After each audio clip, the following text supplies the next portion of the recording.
everyone. This is Sumit Agarwal, Director MLA Group Kanpur. In today's video, we are going to talk about why one should use zinc oxide active in place of the conventional zinc oxide, which is white seal.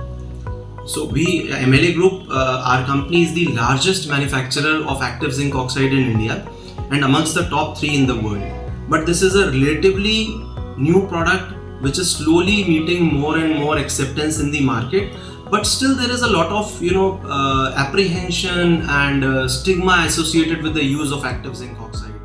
This is a product which can save you $1 per kg on your zinc oxide purchases, and still everybody is not using active zinc oxide. So in this video I will talk about how this product is going to save you and why is it going to save you $1 a kg. What is the difference between active zinc oxide and white seal zinc oxide, the conventional 99.5% zinc oxide? Active zinc oxide is manufactured by a synthetic process, that is a wet process. By reacting two things, in the process zinc oxide is precipitated or it comes out of the reaction, and then it is filtered, dried, washed and then packed after micronization in the bags. White seal on the other hand is manufactured from a byproduct called zinc dross.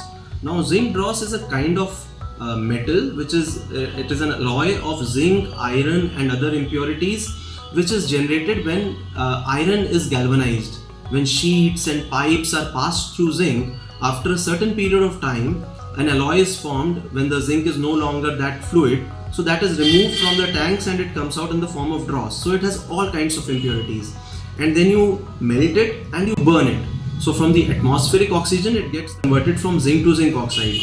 But due to combustion pressure, the ashes which are there in the melt also accompany the zinc oxide, which are reflected as pink spots in the anthraquinone test. Now these pink spots are spots of oxidation which initiate bond breaking and reduce the shelf life of the product. Again, zinc dross is ultimately a byproduct, so it has a lot of lead and other heavy metallic impurities which also happen to be rubber poisons like copper, manganese, nickel, mostly lead. So any zinc oxide regular in the market will have a lead content of 200 to 2000 ppm, whereas the zinc oxide active that we provide has a lead content below 20 ppm and typically less than 10 ppm, which is almost negligible. Now this lower heavy metal content leads to a very good aging life of the product.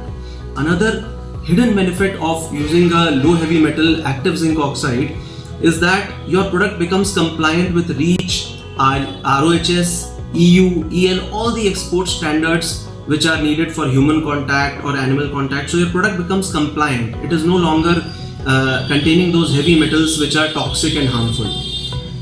The commercial advantage now is because of the higher surface area. What happens when something has a higher surface area?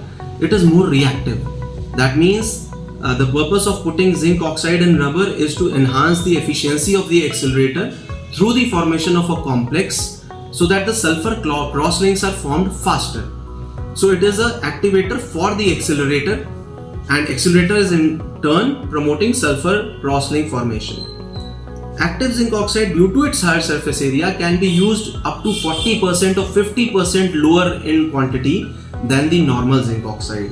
Now this straight away means, because active zinc oxide there are different grades, some are slightly higher than white seal and most of the grades are lower than white seal in pricing. So you have a double advantage that you can reduce the cost, your price is already less and the dosage is also reduced. So ultimately you end up saving a lot of money, and the performance is also equivalent if not better, and mostly it is better than white seal. So this is a product which the rubber industry should accept. But why is there so much of skepticism about zinc oxide active? Is because there is a lot of fake active zinc oxide going around in the market. So what sellers do is that or sometimes manufacturers also do, who cannot make zinc oxide active, because zinc oxide active is a big plant. It's a lot of capital investment. Everybody cannot do it. White seal on the other hand is a small setup. So what a lot of people in the market are doing is they are blending normal zinc oxide with a filler, whether it is calcium carbonate or china clay or whatever they wish to, and they are selling it off in the packing of zinc oxide active.